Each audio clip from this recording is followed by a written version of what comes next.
This podcast is meant for mature audiences only and contains strong sexual language. We are so excited to announce our partnership with Alt Playground, a lifestyle site dedicated to helping you find your next adventure.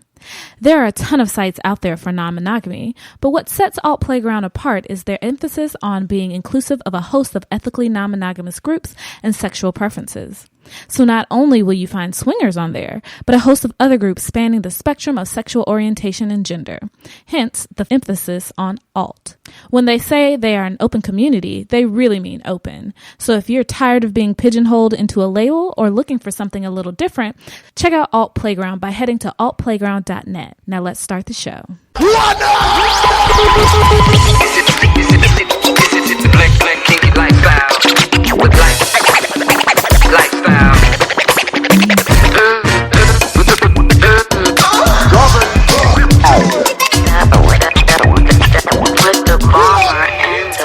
All right, everybody, welcome to the show. This is the Bomber. And the Bell. And we are here hosting our last episode of the Blanky Kiki Lifestyle podcast of the year. Of 2020. You made it sound like we were ending the show. Yeah, I know. My God. Although some shows have ended or are ending. Swinger Diaries made their announcement. And yeah, we are definitely not ending the show, so don't worry about that shit. All right, so Belle, you were saying something to me about movies and shit before we got started. So Warner Brothers has made an announcement that they decided to release all of their 2020 films on HBO Max same day as the theatrical release. Okay, and that is crazy. I know, and it's not clear that there'll be like an additional cost because, you know, like with Disney Plus, when they did Mulan, it was like $20 to watch Mulan, and the movie was shitty. We didn't pay to watch Mulan. Hell no, we watched that with our bootleg app. We didn't even watch Mulan. You watched Mulan without me? Oh wait, no, that was the original cartoon I watched. That's right. Like what? Yeah, that shit was a good ass movie, man. The Mulan was great. I just watched it for the first time. Because people were shitting on the live action one because they were saying it was just so much worse than the original. I was like, all right, let me check this shit out. That shit was a good movie. That was one of Disney's best movies, and it was kind of hardcore. Motherfuckers was dying in that movie. So they're releasing their movies. So they'll be in theaters where theaters are open, but it'll also be, in on HBO Max the same day it comes out in theaters. I fucked the shit out of Mulan. I'm sorry. I know you totally changed subjects. I did, but I'm just saying, Mulan was a sexy character. So was the mermaid from The Little Mermaid. I had a crush on her. Yeah, Ariel. Yeah, I don't even like redheads like that. But anyway, you were talking. Go ahead. I'm sorry. Okay. So movies on HBO. So anyway, Max. so they were listing some of the movies that was coming out in 2021, and one of them was Dune, which I know you were looking forward to. Yeah. And the other one was Matrix 4, which I had no idea. Like, had you heard anything about there being another Matrix? Only reason why I heard about there being another Matrix is because I've just been watching Keanu Reeves very closely, and he said... Why have you been stalking Keanu Reeves? Well, because he was a badass in John Wick. John Wick, there you go. Uh-huh. No, so and he's ready for another. Like you would think, Matrix was a while ago. I mean, what, that shit was like 20 fucking years ago. Yeah, holy, yeah.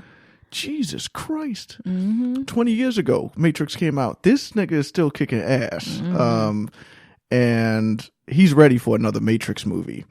I just want to talk about the Matrix property real quick.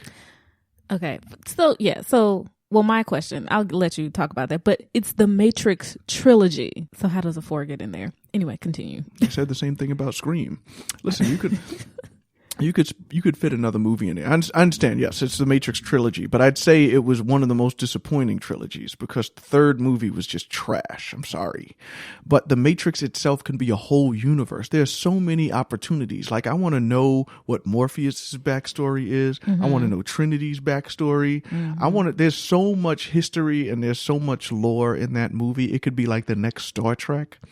and I feel like nobody's picking up the property. It's been upsetting me for many years now, and I'm glad they're coming out with another movie. But I want like a Netflix series. I want a Matrix series. I want spin-offs. I want that shit to blow up. At some point, it's going to happen because there's just too many opportunities, man. Yeah. And it's just kung fu. Like, it's just fighting. Like, come on, man. You could fit all kinds of stories in that shit. Anyway, shout out to HBO Max. They will never be, I don't think they'll ever be charging people per movie. No. It's just not part of their brand. All right, ladies and gentlemen, thank you for joining us. So this is our last episode of the year, and we are going to be just noting our top 5 and, top 5 best moments, top 5 worst moments, just top 5 random bad shit and top 5 random good shit that happened this year. That bad shit list could have been a little longer, but I kept it 5. But before we get to any of that, we got to do all of this shit before we get to our topic because we like talking shit. So in the last episode, I just wanted to recap a couple of things. I talked a lot about penile implants, and there's actually a really compelling story about penile implants out there. Like if anybody was listening to my description of penile implants and you're really interested in how people live with these, check out the Average Swingers podcast, because Jay of the Average Swingers podcast details his experience with penile implants because he has them. And he talks about the journey to getting there, and it is a compelling story told over, I think there are like 2 episodes where they talk about it, but I actually wrote them down here. Episode 124 is sort of, I think, where he's had it for a while, but episode 111 is the episode where he talks about the series of events that led him to need these penile implants. And it is a compelling story. Like I couldn't believe I was listening to these episodes. I couldn't believe this happened. But much respect to Jay for telling this story. Because it is, to some degree it's horrific. But it's also really empowering. And so big shout out to him. Really check out those 2 episodes. I'm really bigging up Average Swingers big time here, because, it was real, it was raw, and I was glad I listened to it. So appreciate folks for doing that. Okay. I also wanted to thank all those folks who have submitted their thigh brows. There were a couple of people who sent us images of their thigh brows. For those of you who are just tuning in and don't know what I'm talking about, just look up thigh brows. If you're a woman and you have thigh brows, please send them. That's what that means. Okay. All right. Do you have a Facebook fuck shit? Hold on, I was looking. Okay. You just be springing stuff on me. I'm sorry. I do be springing stuff up on you. I be springing up this dick sometimes too. It just, you just sitting there making sandwiches and shit, and all of a sudden, the bomber's dick comes out of nowhere.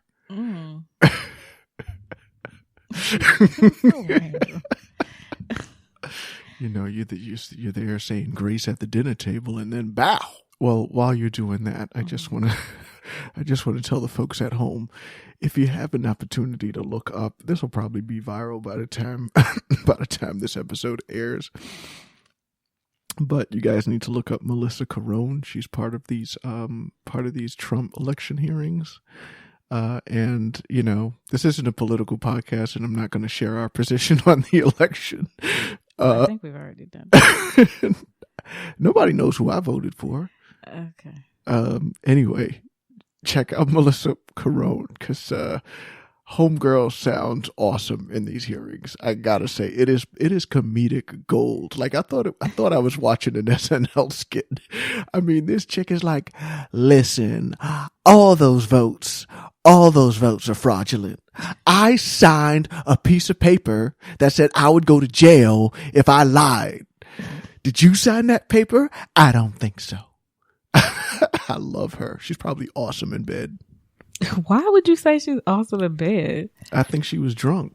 Oh. I'm sure Giuliani was trying to smash that. That's gross. Giuliani is gross. Why you say Giuliani's gross? He just looks sweaty and lumpy and pasty. He just looks gross. What if he decided to pay all your student loans? I'd have to consider it. I'd have to consider it. I'd have to take a strong consideration. Somebody said he was melting like the penguin from Batman Returns. Damn. Like at that point, why even dye your hair? Like, I don't know. Like, I mean, first of all, he doesn't even have enough of it that anybody would care what color it is. Like, shout out to my bald niggas.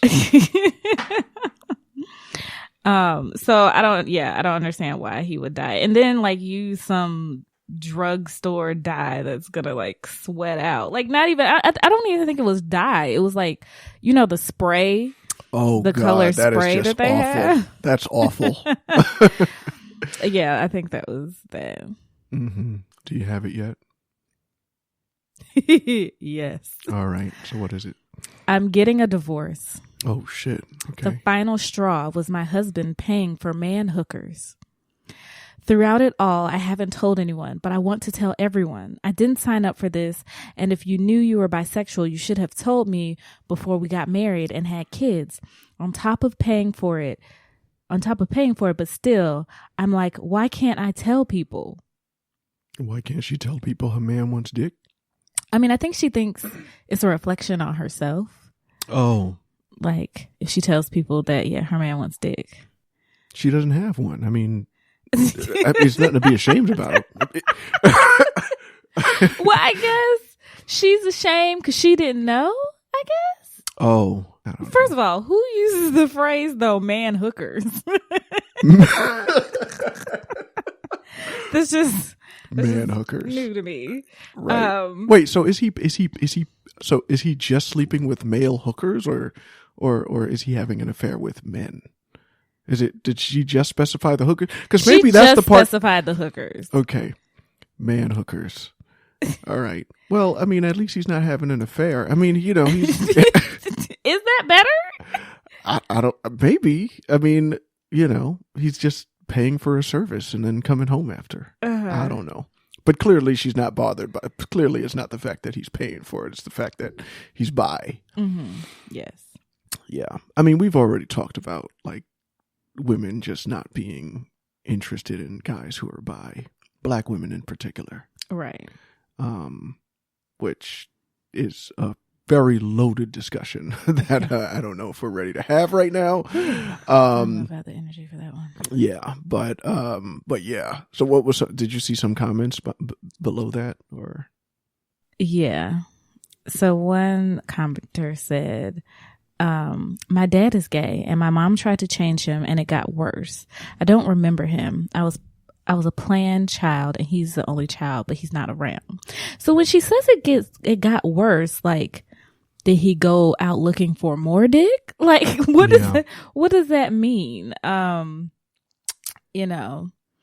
could see how it could get worse. I mean, kind of like these sexuality what do they call those? The camps. Yeah.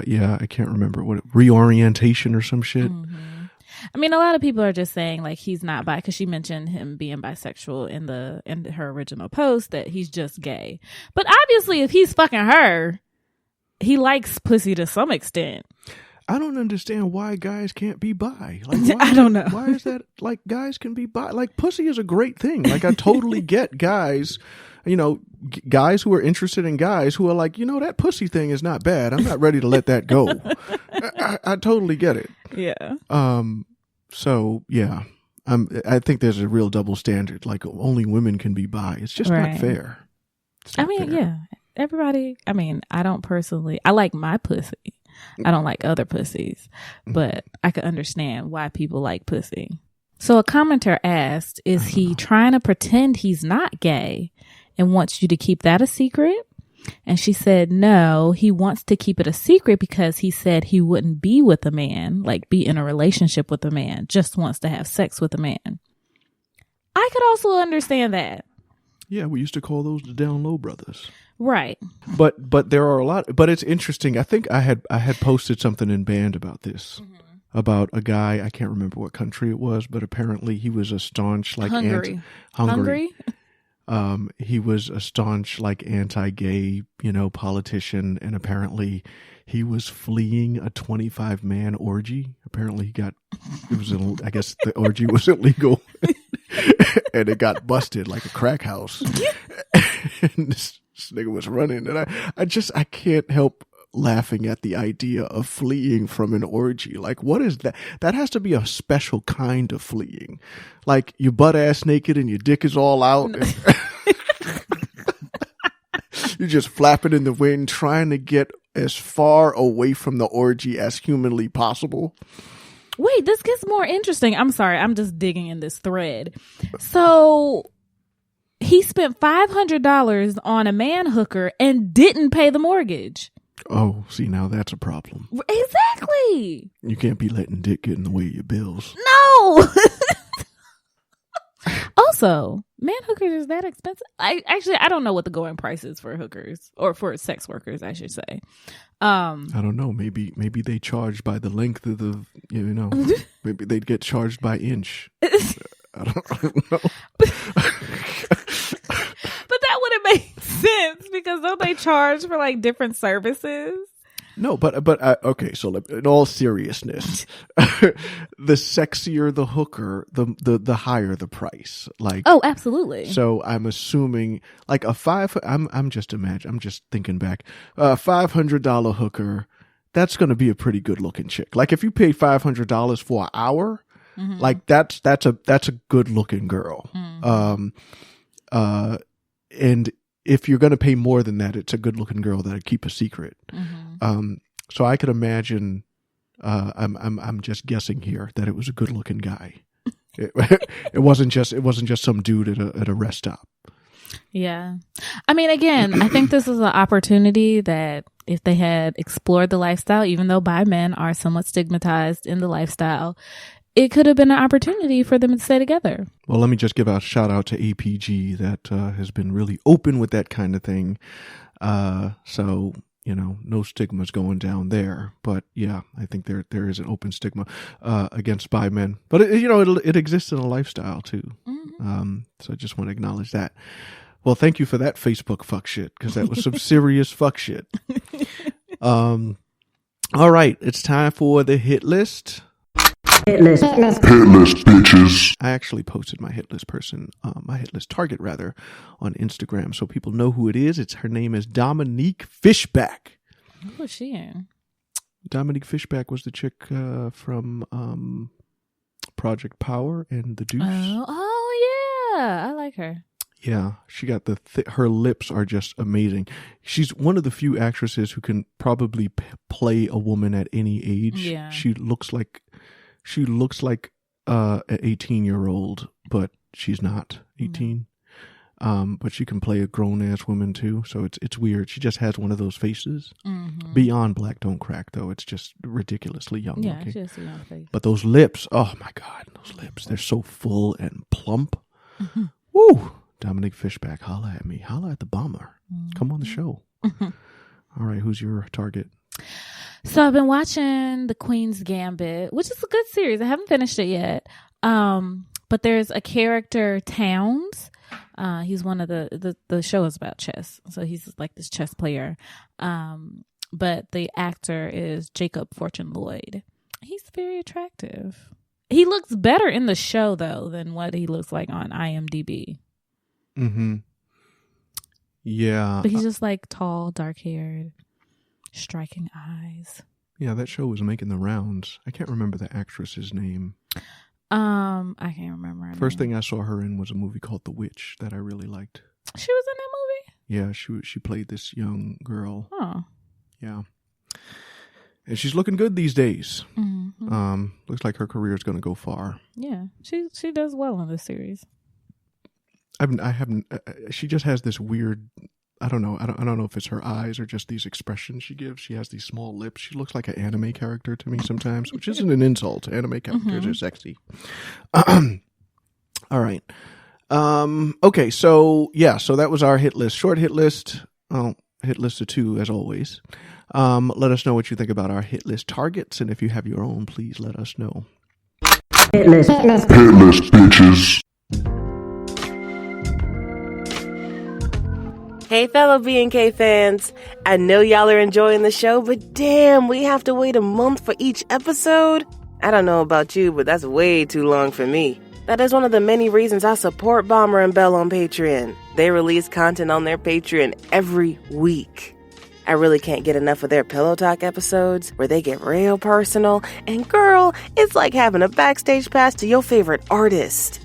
It also doesn't hurt to hear my name shouted out every episode and have ready access to the Bell and the Bomber through their private chat. If y'all want to join in the fun, head to www.patreon.com/Black and Kinky and donate a few dollars a month to keep the show going. I know it's for a good cause and all that, but I'm just trying to get my fair share of this sexy-ass podcast. Speaking of which, I'm finna finish this episode. Social media shout-outs. Let's just go through a couple of things people had said, because this is our 51st episode. We had our 50th episode clearly before that. But someone on Twitter said, Twitter. Did I say Titter? You did. Oh, my gosh. That'd be an interesting social media site. Like, what would even the tagline for something like Titter be? Titter be like, how would you tit on Titter? I guess you'd call it a tit. Yeah, it'd be a tit. It's like, I made a bunch of tits today, or I titted. Anyway, congratulations, Bomber and Bell, on your 50th episode. Nice long episode with great topics. Appreciate it. Somebody else said on IG, your podcast was very instrumental in our motivation to open up more to the lifestyle. That's probably the greatest thing we could have. That was great to hear. Somebody else said, happy Thanksgiving. I am thankful that I found your podcast because it helped me understand my purpose in the lifestyle and what I had to offer other than just sex. Oh man, I really appreciated that one. Very nice. All right. We have somebody sent us a message on APG, and I'm going to ask Belle to read this one. Can you see it, Belle? Yes. Great podcast, guys. Very inspiring. Thank you, Bomber, for helping me to see how my ego was getting in the way of me living my best life. And thank you, Bella, because I've fantasized about you way too many times. I've shared a couple of episodes with my girlfriend and she didn't leave, so there's hope for us yet. P.S. I can't even get my girl to talk to me about if I'm performing oral sex to her satisfaction. I am, though. Although we are having great sex, we are unable to communicate about it. I've always wanted to explore the lifestyle as a couple, but her lack of confidence and inability to communicate openly about those types of matters worries me. She's even embarrassed about her orgasms and squirting, and she squirts a lot. I guess I'm asking, how do I get the conversation flowing without her getting embarrassed or me getting frustrated? That's a good question. So I think it can be hard for women a lot of the times to talk about sex, our sexual desires, our sex with our partners, all that kind of thing. You're not taught how to talk about sex with your partner, right? I think it may be easier for men because it's, part of the boasting. Men easily talk to each other about sex sometimes, not everybody. So I think one of the things you can do is, I know it seems like this should be like a sit down face-to-face conversation, but that can be really intimidating for her to have to be like, I don't like how you lick my clit, like say that to your face or whatever. It might not be that since you are convinced that she's satisfied with your oral action. But maybe, if she could like write it down or text you how she feels about it, that may be an easier approach so that she doesn't have to sit down and like in your face tell you or have you tell her how you feel or something like that. And just remember to be really positive and encouraging. I'm not saying lie or anything like that, but, you know, boost her up. You know, you really enjoy having sex with her and you just want to know how to please her better. But you don't know how to do that without, you know, more feedback from her. So I think, you know, taking some of the intimidation out of it would be something that could be helpful. Yeah, I would agree with everything you just said. I think the bottom line here is the point at which you mention that communication is an issue, and her communication on her part is an issue. That's like the number one thing to work on. So, you know, I like your suggestion, Belle, on writing things down, because there are times where we've had arguments and you know, sometimes I'm just not able to communicate verbally everything I'm feeling, and sometimes it'll come off the wrong way. So writing things down has helped, and you've wrote me like long ass emails.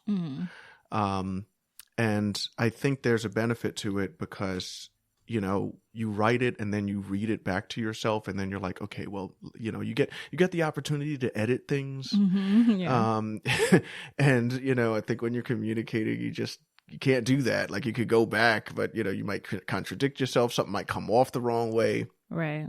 And that kind of thing.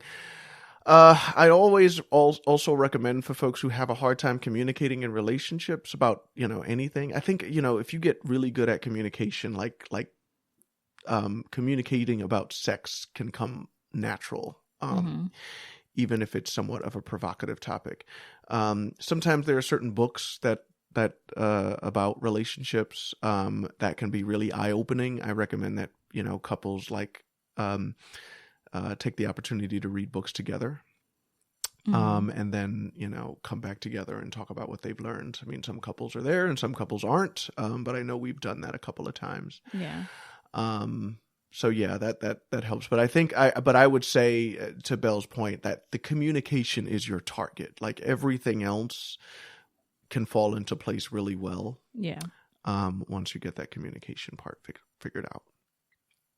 But thanks for your question. I hope our answer was helpful. We look forward to hearing any follow-up. Yeah. All right, let's talk about what's going on in the news, because there's been a lot of news, and I don't want to be shy about talking about it, because it's not been that great. So if swinging was a stock market, it would be plummeting right now. Yeah. Because we have not been getting good press at all. No. So I think the first thing that happened was Caligula? Yeah. Caligula in New York. So apparently, it's, for those of you who don't know, it's a swinger club. And it got busted. Yeah. It got busted like it was a crack house. And like, you could imagine, you know, people aren't smoking crack in there, but people are fucking. People definitely were fucking. And in the middle of it all, you know, I don't know. I could imagine what it was like in there. You know? I could not. Not the police busted up the playrooms. People were mid play, and the police came in and they were like, "Hey, y'all gotta get out. This is violation of COVID rules." I would have died. It's like, ma'am, pick up your clothes. Okay, you can take that out of your mouth now. Take that penis out of your mouth. And you know, those dildos, are those yours? Are those yours there, ma'am? Ma'am, okay, all right. Sir, can you uncuff yourself, please? Can somebody uncuff this guy? All right. Just so we can recuff him. All right. What did you say, sir?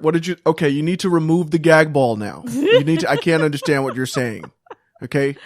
All right. You need to get your stuff and you need to leave immediately. So yeah, it was pretty awkward. Apparently, I don't know. I think somebody might have either gone to jail or got fined or both. No, they got fined. Like the organizers and then like one attendee, I think, got fined. So, I mean, all in all, you know, But still, they just made it like the news reporting of it made it sound horrible. They were like mattresses in a back room, you know? Yeah. I was like, and they showed a picture of the playroom and I was like, it looks decent. Yeah, it's nice. Yeah. But, you know, got people thinking there's this dirty mattress with like bed bugs on it with stains and stuff. There's not even a sheet on it. Right. Oh my God. Oh gosh. You know, to tell you the truth, going to a swinger club, I mean, they keep it clean in these clubs, man, for the most part. It's clean. You have to. You know, they just made it sound so bad. And but that wasn't the worst piece of news.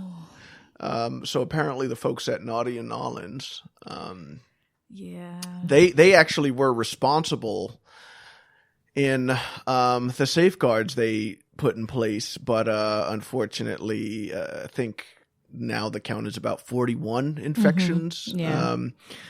You know, for those of you who don't know, we've talked about NIN. We've gone to NIN. We've actually promoted NIN, and you know, it's a great event. I mean, you know, it's a conference of swingers. You know, there's education, there's parties. Usually they have like 2,000 guests. I think they limited it to 250. So quite a bit. And they had a lot of safeguards in place. This is why it was kind of concerning for me, and I was really disappointed to hear this. But, you know, they you know, encouraged folks to get tested. They had wristbands, apparently. Yeah, that showed like people's testing, if they had been tested or if they had antibodies. And those tags, those wristbands were dated as well. Yeah. They also had, you know, they did have parties, but they didn't allow people to dance on the dance floor, apparently. They did have parties, but they didn't, people were just dancing in place. They didn't have people dancing on, so they weren't crowds of people dancing and partying together. Right. You had to like dance by your table. And they also didn't have playrooms. Yeah. Which was interesting. Sorry,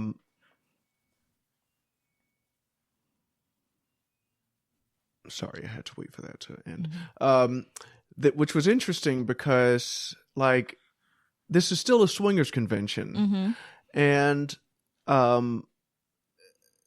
the when you hear a swingers convention during a pandemic, like, it's already over. Like, the narrative is already there. It doesn't matter what the safeguards were. Right. Yeah. This apparently made it on nighttime talk shows. Yeah, Stephen Colbert. Yep. TMZ got wind of this. Yeah, you know, and it's bad when TMZ gets to it. Yeah, it's rough. And you know, the organizers, I feel like, you know, I think they're getting a lot of backlash. There's a lot of I think we got a thing. They mentioned this term. It's the first time I heard it, but vacation shaming. Vacation shaming? Yeah. So people just getting shamed for like trying to go out there and have a good time. Oh yeah. You know, there's a lot of that going on. Yeah, I mean, there's a lot of that going on in general, not just in the swinger world. But like when you hear the term swinger, it's just gonna sound bad during a pandemic, because the assumption is that we just out here fucking everything, right? And without any kind of precautions, right, or taking any measures, right? And so it's kind of sounds funny when you see the headline, like swingers convention, people getting infected. The images are already in people's minds, so you know, it's just unfortunate. I mean, yeah, and people obviously make assumptions because they don't know what's going on, right? So their context for what this conference is and what happens at the conference is based on very limited surface knowledge. Yep. So, I mean, you know, I think our position is, you know, folks need to be safe. And, you know, I think the organizers, people have been coming down kind of hard on them. And I'm like, yo, they threw the event, and, you know, I think I would have a problem with organizers who are throwing events who are like, yo, like, you know, once you buy this ticket, you can't get a refund. You know what I mean? Like, you're committed and that's it, you know? Yeah. So, but it wasn't like that. Like if folks didn't want to go, I mean, they could have gotten a refund and I feel like everybody made the choice to go to this thing. Right. And you have to think about there's only so much control the organizers have. So if people weren't going to Naughty, they were going to do something else. Like clearly they had it in their mind that they felt safe enough to do something. So even if it wasn't Naughty, they were going to do something. And, you know, although they didn't have playrooms, that does not prohibit people from playing with each other in their hotel rooms. You know, it doesn't prohibit them from going to clubs on Bourbon Street or going, you know, just being out and about, being inside restaurants and that kind of thing. So there's only so much the organizers could do. So, I mean, like you said, they gave them the option not to go. But either way, even if it wasn't this, it was going to be something else that they were going to go to. And you mentioned Bourbon Street. I mean, Bourbon Street is literally like right around the corner from the hotel they have this thing at. So I'm like, the infections may have had nothing to do with swinging at all. You know, they could have just gone on Bourbon Street, which from what I saw on Halloween, was still popping.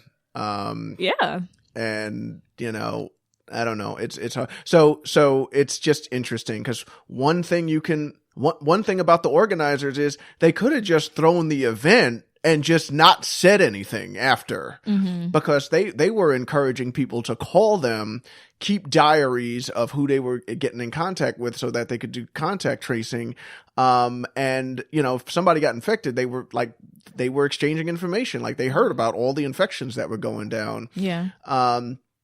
I feel like a lot of other clubs, parties, and events aren't really doing that around the country. And we're not going to hear about them.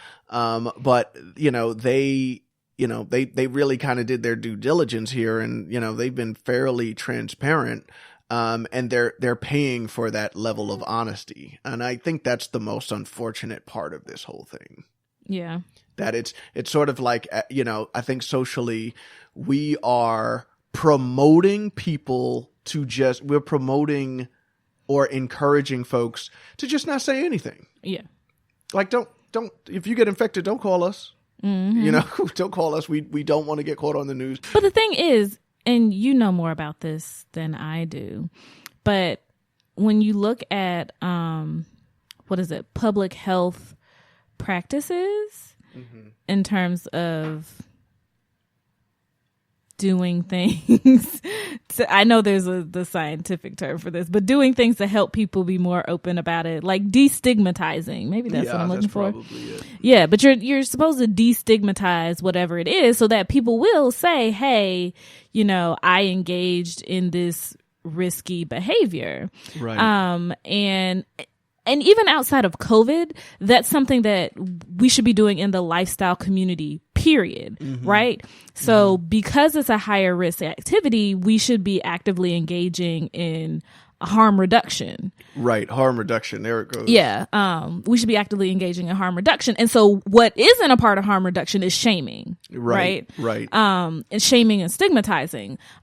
That makes people go more underground, go, you know, more hidden. And then, you know, you have more, that creates more issues because people aren't talking about it. People are lying.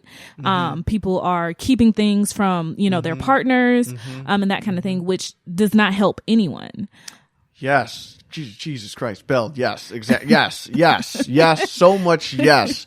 Yeah. It's so interesting because in the lifestyle, we talk about shaming all the time. And it's like, you know, here we have a shining example of it. Now, I think, you know, just being devil's advocate, you know, there are people that'll come out and say, well, we're talking about people's lives.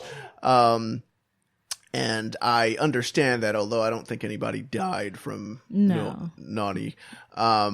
But you know, I think that what you said about harm reduction is real, because we've created this environment where people are getting like shamed so much that, you think that's going to work. There are a lot of people who just can't, unlike you. I mean, unlike a lot of folks out there, there's a lot of people who just can't just stay inside. Yeah. Like, I know swingers are still out there. Like, some of them might still be socialized. Some of them might still be trying to get their rocks off. But a lot of people are just want to be around other people.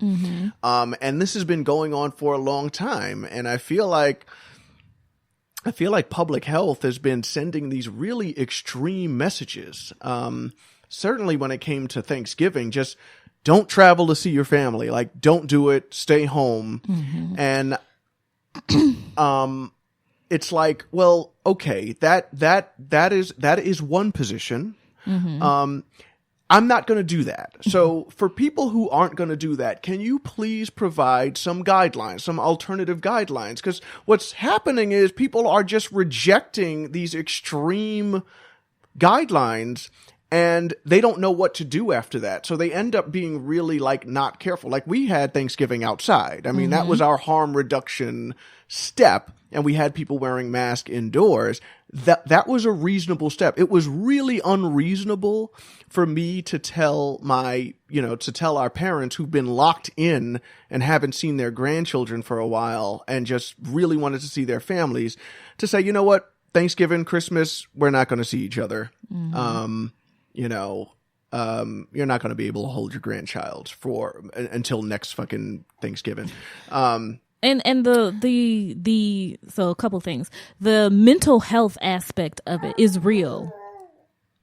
And I don't think people are fully acknowledging the effect that can have on people, particularly, when we're talking about, outside of swingers, when we're talking about aging parents, who live alone, who are alone now 90% of the time. What are those harm reduction factors that we can put in place so that we're maintaining their mental health, but by also trying to stay safe and protect them from contracting the virus. The second thing I want to mention is this is like akin to abstinence teaching policy. Oh yeah, definitely. So teaching abstinence is not effective whatsoever. I don't know why people still do it, but that's your thing. But it's not effective because people are going to have sex. Like, they're going to have sex anyway. Like, just saying don't have sex is not an effective strategy. What you need to do is teach those the harm reduction factors. So use condoms, use protection, birth control, what have you, talk to partners, get tested, those kind of things have to be taught along with that. Like, if you're going to have sex, then you need to do these types of things. So if you're going to have social interactions or, attempt to have social interactions, whether it's vanilla or lifestyle, here are the things that you need to do to try to reduce your risk of contracting the virus, whether it be COVID, gonorrhea, herpes, what have you, when you're talking about lifestyle interactions. And so I think it's important to focus on those things and look at it from that perspective, because people are going to do what they're going to do regardless. But you want to make sure that they're doing it as safely as possible. And I was reading an article in, I think, NPR, when they were talking to an epidemiologist, was talking about how some of these local governmental policies aren't really lining up with the science. So they're saying, they're limiting or banning outdoor events. But what epidemiologists are saying is that those are some of the safest opportunities for individuals to gather socially. Right. So don't limit those outdoor gatherings. Obviously you shouldn't have like 200 people, in your backyard, but you want to give people the safest opportunities that they can socialize, because one, they can get together, it can be safe, you can ward off some mental health things, but two, it will prevent people from going inside and hiding and being together because they can't be outside, which is more harmful than being inside. Yeah. Yes.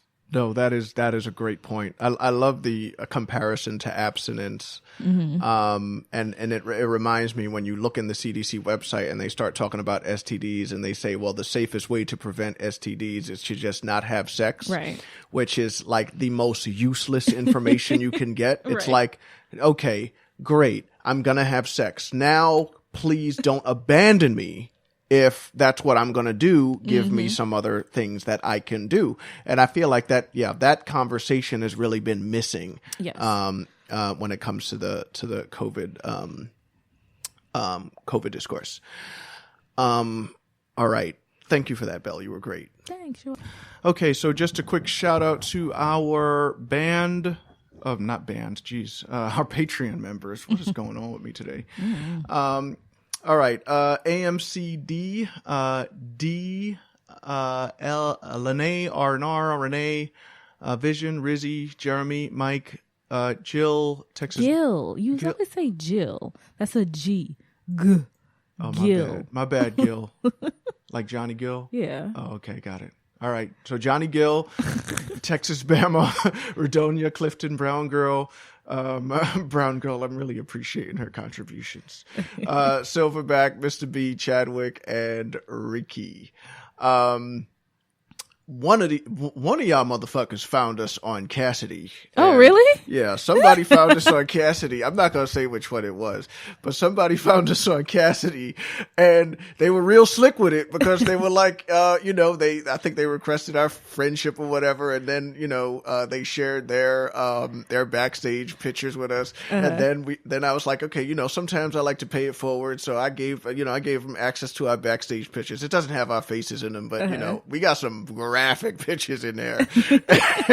And then after they saw the backstage pictures, they were like, oh, those are nice. Oh, by the way, we're one of y'all Patreon members.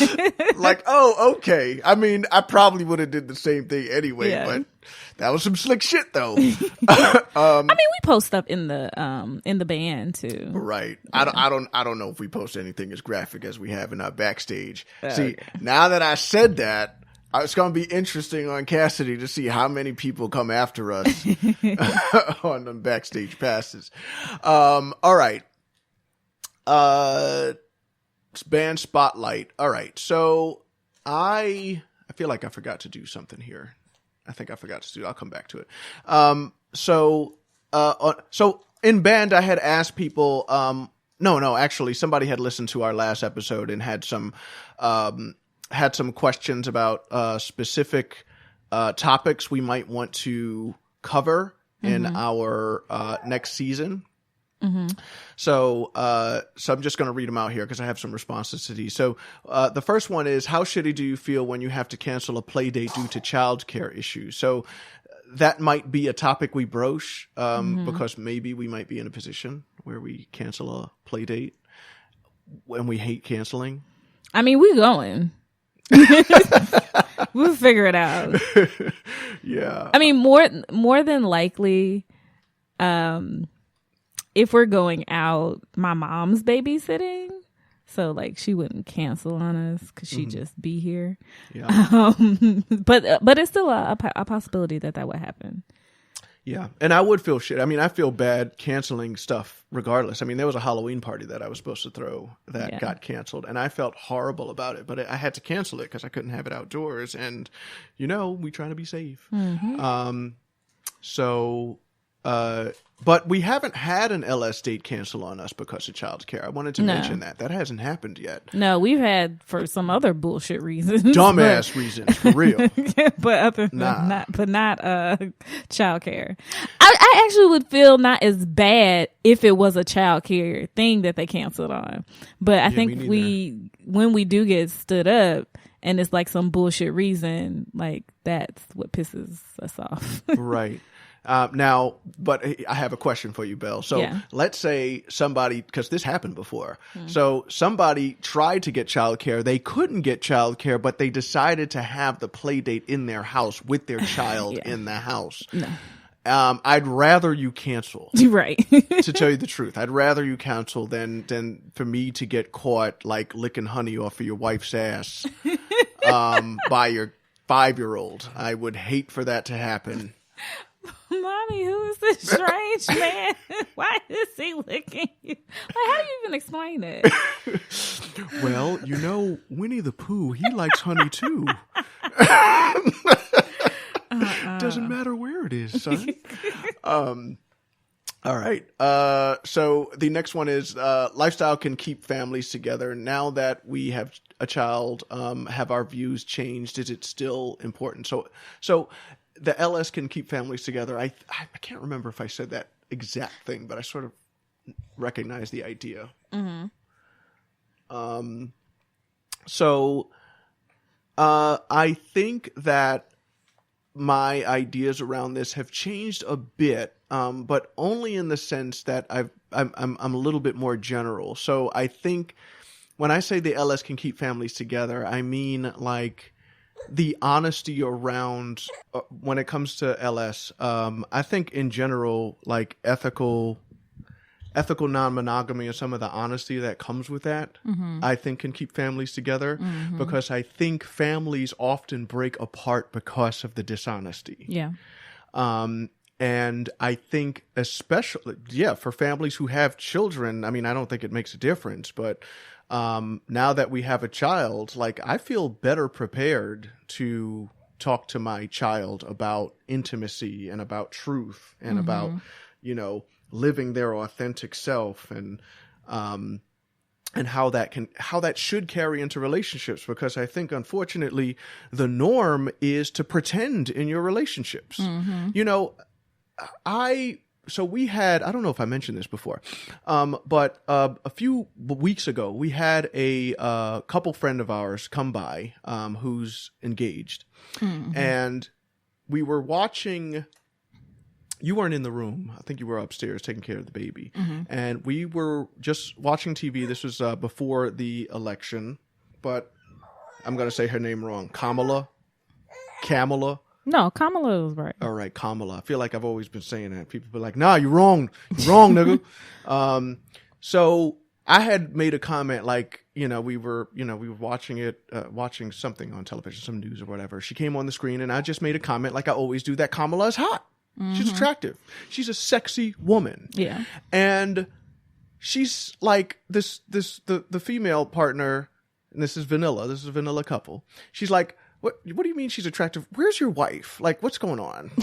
Like, she's criticizing me for this. And I'm just like, I'm looking at, her fiance, the guy, he's not saying anything. I know what he's thinking because we've said it to each other. And it's like, they have to pretend in their relationship. Yeah. And I think that's awful. I don't want to live like that. Yeah. So no, I think not just the LS, but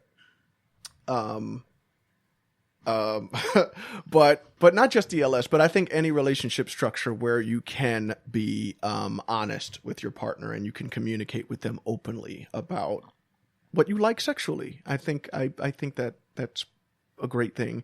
I think it can keep families and relationships together. Yeah.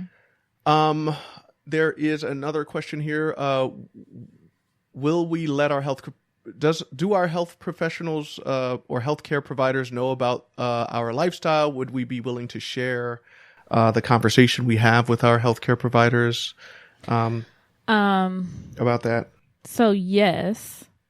So I mean, I don't think I told my healthcare provider that we were swingers, but that we were not monogamous when we were engaging in non-monogamous acts, because we get tested regularly, right? So, they kind of want to know why you're getting tested. At least you got to tell them something. You engage in high-risk behavior. So we'll continue to do that when we, get back into the game, engaging in the lifestyle. Honestly, like, and what's the conversation we would have with our doctors? Well, I mean, would we be willing to share that conversation on the show? I think that was the. Oh yeah. There isn't much of a conversation No. to share. I've already told my doctor, and this is not the most controversial thing. This is far from the most controversial thing I've told my doctor about my behaviors. I've had some wild times in my life. So this is really an easy one for me. The doctor, he doesn't even say anything. He's like, why you But they shouldn't. Like, they're supposed to be an impartial party, right? So you should be able to open up to your doctor. You should not be keeping secrets from your doctor. Right. Like, you know, I guess now I'm kind of looking at this question, wondering, like, wait, what are y'all keeping secrets from your doctors? Because you shouldn't. Like, No. if you feel like you have to, then maybe you need to find another doctor, or you need to, like, you know, figure out what else might be stopping you from sharing these things. But that's your healthcare provider, man. I mean, like, my doctor's been in my ass before with his finger. I have opened up since then. Literally. All right. So, one other thing. All right. So I had actually expanded this question and shared it on Instagram.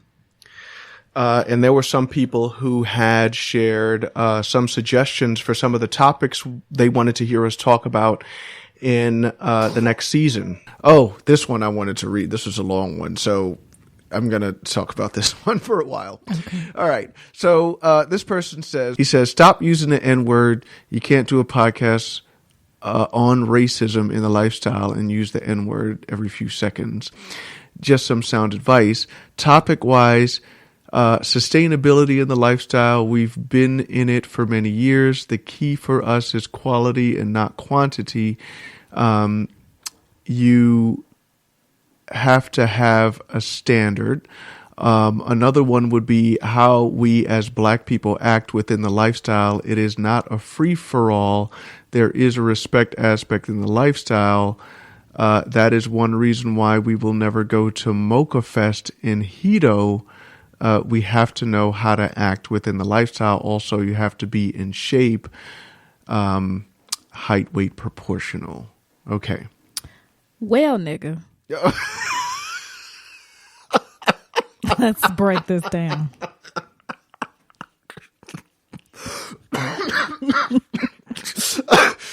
Jesus. Okay. All right. Did you want to answer this? Or is that your answer?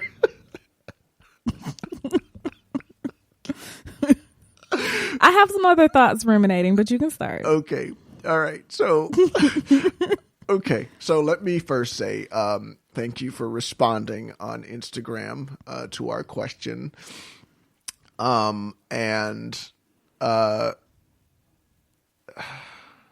So let me just acknowledge the elephant in the room here. So I say the N-word a lot. I'm from New York. We say the N-word in New York all the time. And, you know, honestly, I think there are different, philosophies around this, and I totally get it, because I was, when we were watching Saturday Night Live, the last episode, I think, before they closed out the season, Dave Chappelle was hosting it.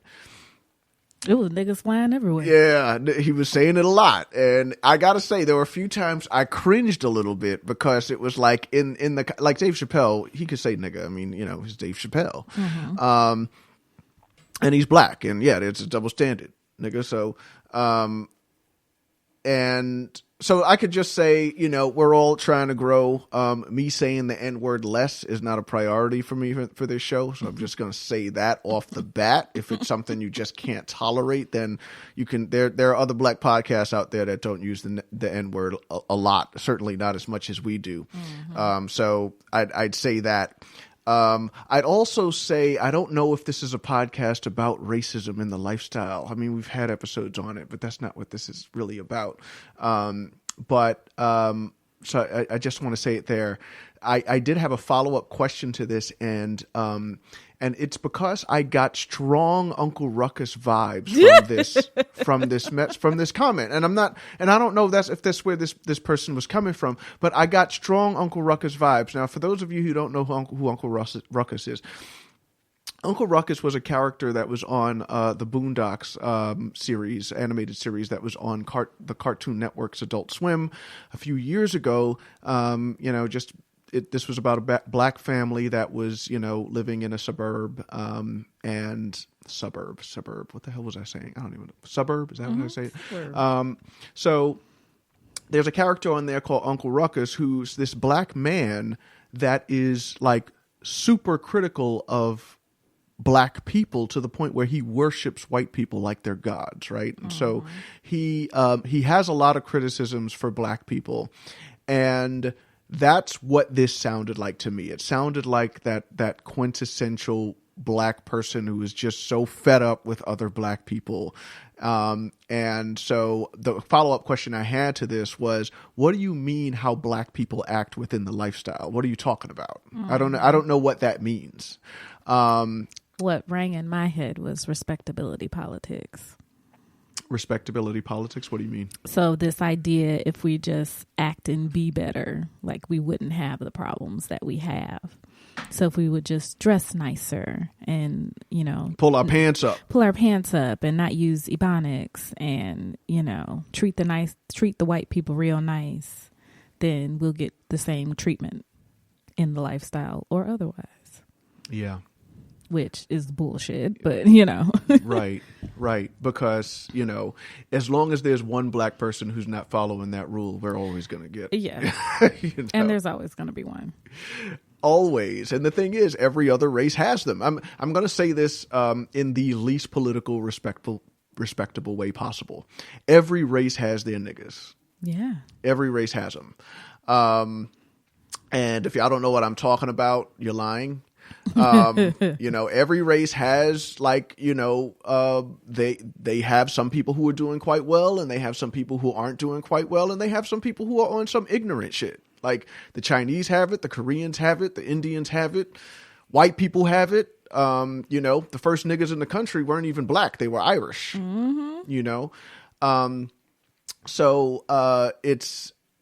So it's interesting when I get this. It's sort of like black people aren't allowed to have their N-words, to be politically correct. We're not allowed to have them. So anyway, don't know. So I don't know if that's what he's talking about here, but I did ask for clarification. Okay, thanks for all your posts. Our IG has been blowing up lately. Shout out to my polyamory crew as well. We've been participating with them on a Holly Holidays. Happy Holidays. Happy Holidays. Thank you. What did I say? Did I say Holly? Oh Yes. my gosh. I'm just not doing well today at all. All right. But, shout out to that crew. We had, for those of you who were like, why are the Bell and the Bomber talking about polyamory? Are they poly? No, we are not poly. Mm-hmm. But we are united with those who engage in ethical non-monogamy in its many forms and have decided to live their truth. So shout out to all those folks. Look out for hashtag happy poly days. Because there'll be different posts throughout the month. Mm-hmm. All right. So just a shout out to APG. 'Tis the season for naughtiness. If you need a break from the holiday stresses, hop on over to allplayground.net. Between the big wall full of sexy photos. I love some of their hashtag photos.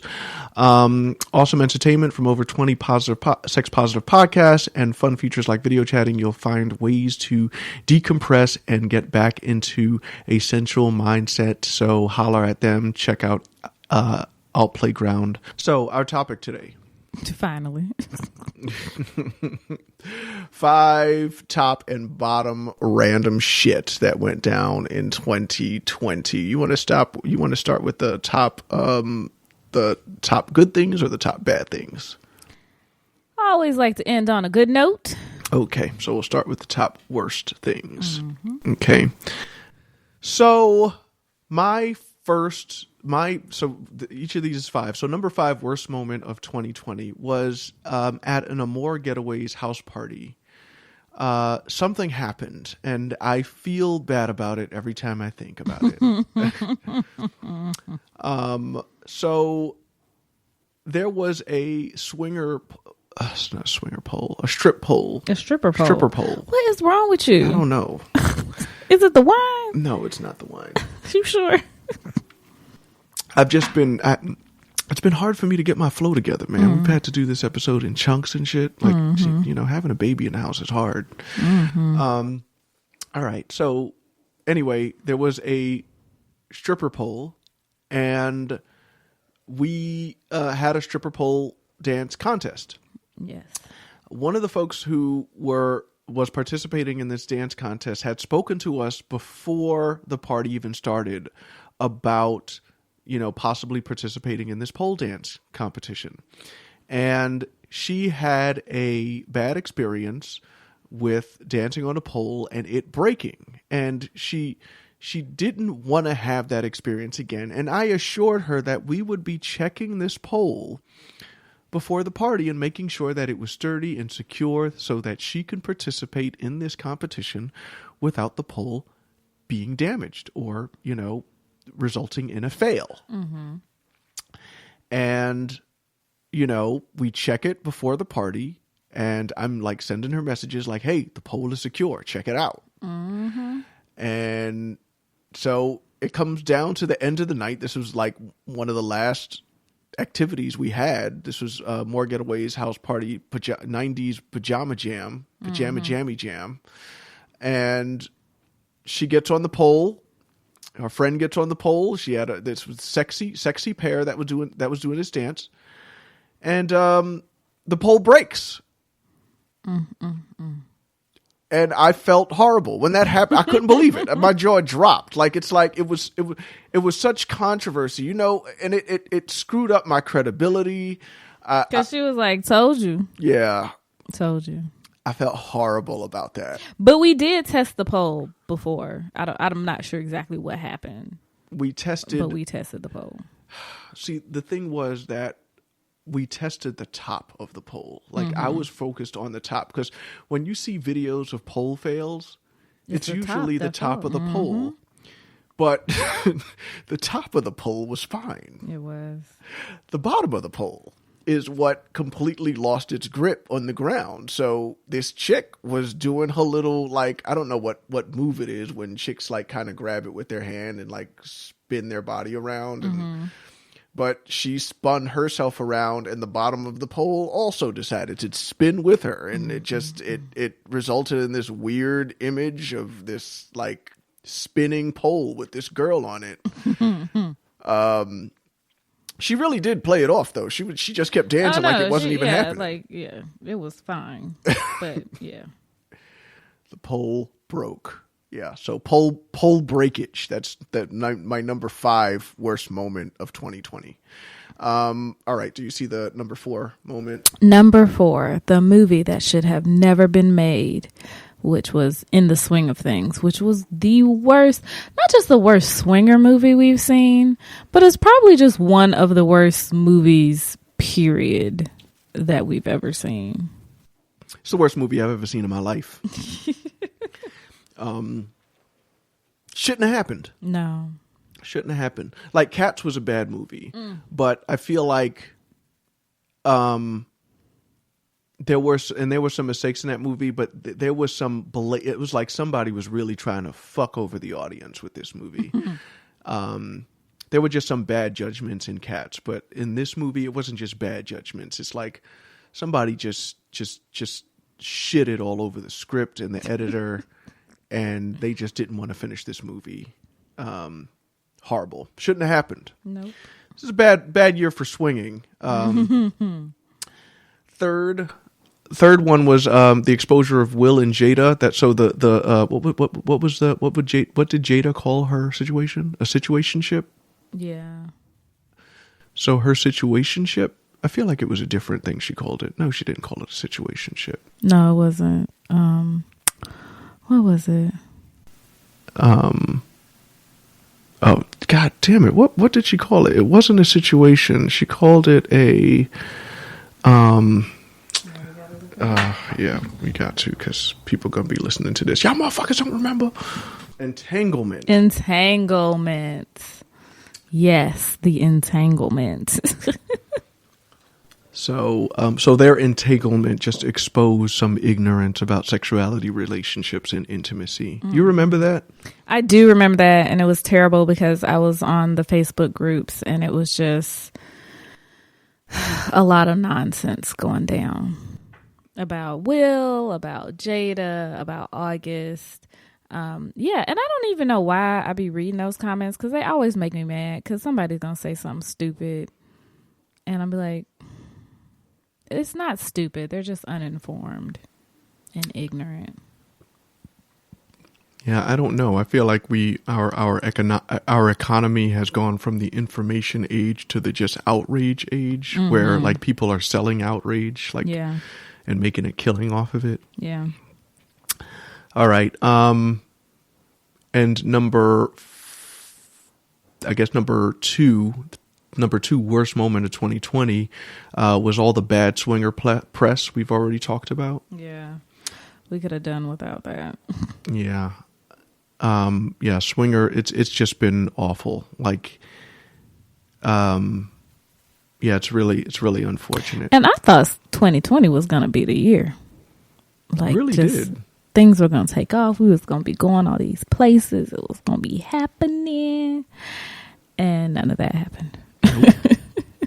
Nope. And of course, the number one worst moment, I'll let you say this one, was obviously COVID, which shut everything down. You know, it really did. And like, I gotta say, like, when it comes to swinging, one of the best things I liked about swinging was kissing. I like kissing. Like, I like kissing other women. I like, you know, I liked using my mouth on women, and it's like COVID shut that down. So it was like, I'm not interested in playing anymore. Like, I don't want to play with a mask on. Yeah, no, that doesn't sound fun. Like, if a chick came up to me and was like, okay, listen, we could just have intercourse. I'm like, no, like, no, I want to taste. I want to taste. Although Doja Cat came out with a collection with Pretty Little Things, and one of the outfits is like this mask jumpsuit, and it was kind of sexy. I was like, okay. A mask jumpsuit? Yeah. What? It's like, basically it's a real long turtleneck. Oh. That has nothing to do with what I was talking about, does it? Yes, it does. How does it solve my problem? Because it's like a sexy outfit. So like, if I was gonna wear a mask to a swinger event, like, I would wear that.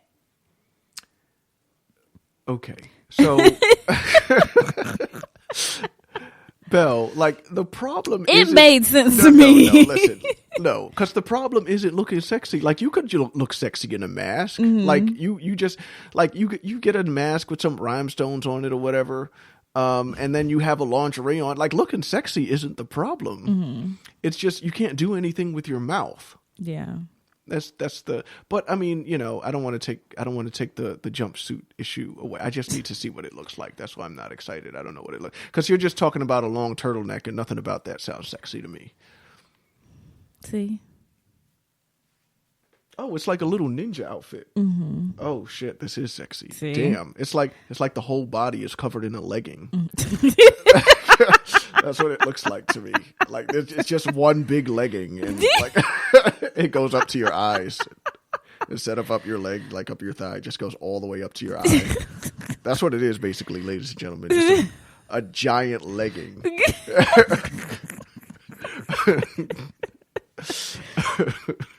All right. Shout out to whatever the hell that was. What, a mask? Like, what? Say it again. It's a black long sleeve mask jumpsuit. Shout out to the mask jumpsuits. Oh shit. First of all, we had a horror story involving I know. jumpsuit. Like, I know, but it's cute. I like it. It looks good. So basically, if it's time to take that shit off, let's talk about the hazards involved here. I'm never wearing a jumpsuit, so you don't have to worry about that. But I like and it comes in a leopard print. Look at this. No, it's absolutely sexy. Okay. All right. But if you have to take it off, you fucked up. Like, you got to go to the bathroom. You have to reach all the way up to your face Like, if you want to take a piss, you have to get absolutely butt ass naked. That's what I hate about jumpsuits. That's why I was never really a fan of jumpsuits in the first place. Like, I have one, absolutely just one, and I was never a fan because you had to take like all your clothes off to go to the bathroom. And this, like, you have to take, like, literally, you're gonna be butt ass naked, maskless in the bathroom, completely exposed. Yeah. Do they not have jumpsuits where you could just like unzip the crotch area? I mean, like, is that not a thing? Well, sexy ones, yes, but not like regular ones. Nah. I don't understand. I don't know. It feels like to me a zipper would be an easy thing to hide and insert. Also, don't know why more shapewear isn't crotchless. Ladies, if you found a really nice crotchless or open gusset shapewear, hit us up in the comments, because I've been looking, because I'm not taking that shit off to go to the bathroom. Right. I feel for. I'm sorry. You guys remember the story of when we were in the playroom with somebody with a jumpsuit on, and I'm over here trying to find the end of the sleeve, and come to find out her whole body is covered in this sleeve. But it looked cute. It looked amazing. Mm-hmm. I'm not gonna lie. All of those jumpsuits look amazing. They just you need the access. Yeah. Talk about the lifestyle right now. We got all the way off. No, we didn't. Okay. All right. So that was the number one worst moment of 2020 was COVID. I think people can relate to that. The lifestyle is about intimacy, and intimacy became a public health hazard. So that sucks. All right. So let's end off on a good note. So 5 of the best things that happened in 2020. So number 5 is our website presence. We got our website up. We got more comfortable with Instagram this year. I forgot that happened this year. Yeah. I know you were working all over last holiday to get it launched by like January of this year. So I don't know what you're going to be working over on this holiday. I got to catch up on blogging. I have not been doing that lately. But yeah, clearly we'll have the time. But that was number 5. Like, just the website. We got more comfortable sharing things. Like, the Bell's ass is all over our Instagram now. I mean, there was a little bit of it before, but now it's there in display, and you like them. You like those pictures. Oh, yeah, they look great. I mean, you be working wonders with that camera. Don't be lying to the folk out here. No, that is you. That is your ass. I did not. I did not do any. I did some editing, but I didn't make it bigger or rounder or anything like that. That is the Bell's ass. Mm-hmm. Maybe I'll get on there. It's just I don't think people want to see my ass like that. No. Yeah. So what are you going to do? All right.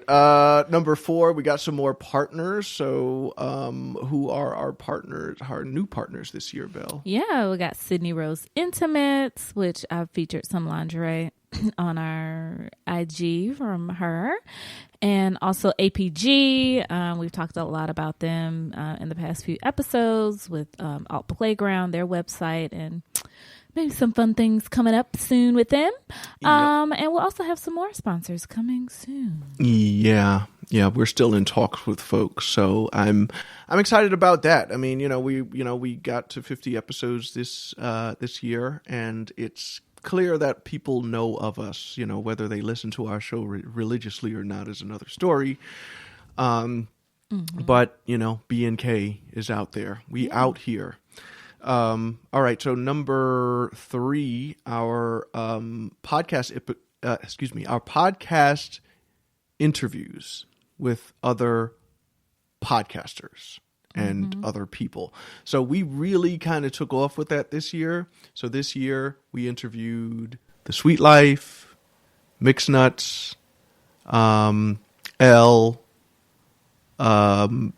Bliss, Pussy Party Podcast, with Jesse Camille, and I had my male panel. just a couple of quotes I'm remembering from some of these. So from the Sweet Life podcast, do you remember Triss? Do you remember this quote when she said, "I like internal dick"? Do you remember that? So that was a conversation we were all having about you not liking to get oral sex for that long. Mm-hmm. And so I think Triss jumped in and she was just talking about what she liked. And I don't know what Locke said to her, but she corrected him and said she likes internal dick, which tells me that she enjoys intercourse. Yes. You heard it here. I mean, I guess external dick is a thing. I mean, external dick is a thing that you don't like. Smacking your clit with the dick. Yeah.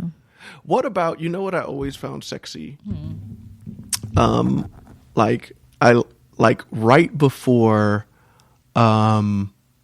intercourse, if like I'm rubbing it on your vagina, like not just like smacking your clit, but I'm like rubbing it. Oh yeah, that's okay. You understand what I mean?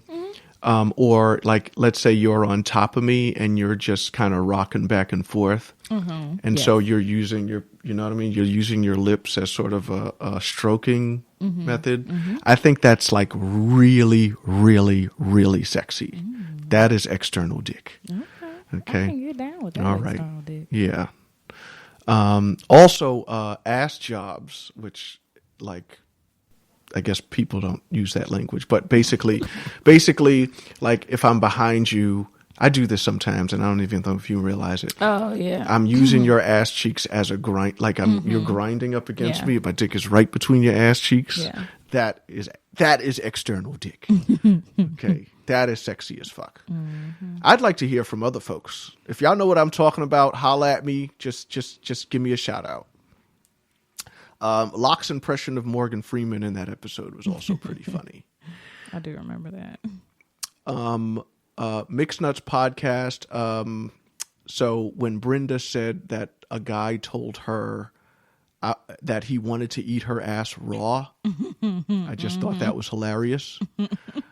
I think on Pussy Party podcast, Jesse talked a lot about how women judge each other, and how, like, in order to feel like you're down, you have to be really careful with some of the things you share, like eating ass. I remember her bringing up that example. I thought that was pretty cool. Okay, so number 2, best moment. This is probably for you. The launch of our Patreon. So that took us a little while to get that off the ground, just thinking about, what we will offer and, drumming up interest and that kind of thing. But we're so happy that we still can't believe we have patrons. But we're so happy that they're with us and that we get to interact with them on our band. So it's really exciting to see people like really excited about the show, excited about us, and get to interact with them on a more intimate basis. Number 1 is Amore Getaway's house party pajama jam, which I mentioned in our worst moments list. But I could not believe that happened in 2020. I couldn't believe it. Like, I was looking at our episodes. I'm like, do I got my dates right? The Amore Getaway's 90s house party pajama jammy jam, which was the best house party I've ever gone to in my life. Like, that was the best house party. Certainly the best swinger house party. And it was so much fun. There were so many classic moments. I felt like I think the best part of that party, I felt like I was amongst friends. Yeah. Like, I didn't know everybody there, but I knew enough people to be like, oh, my clique is in this party. Like, there were cliques but my clique is there. Like, I have a clique. We had a clique, and we were part of that clique. And there were other cliques there, and they were mixing and mingling, and the party was loud, and there were shenanigans. It was like there were shenanigans. There were some people who got sick, some people who got a little out of hand, but it was like everything you would imagine a house party to be. Like, it was that and more. So shout out to Amore Getaways. I know it's been tough for anyone who throws events right now, and they've kept it very safe. But that was we're glad we were able to experience that in 2020, and that was number one for us. Okay, so as we close out this episode, I just noted 3 things that we hope to happen in 2021. I'm hoping that things get a little less political. I'm hoping that the country opens up and events get fun again, and we're hoping that the swinger stock goes back up. So you guys be sure to send us what your hopes are for 2021. Everybody have a happy holiday and a happy new year. Thanks for sticking with us this year. Thank you. We will see you in 2021. Peace out. Bye. Thanks for listening. We hope you enjoyed the show. Please do check us out on Twitter and Instagram at Black and Kinky.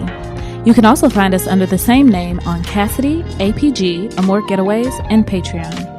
Check us out on Facebook and YouTube under Black and Kinky Lifestyle.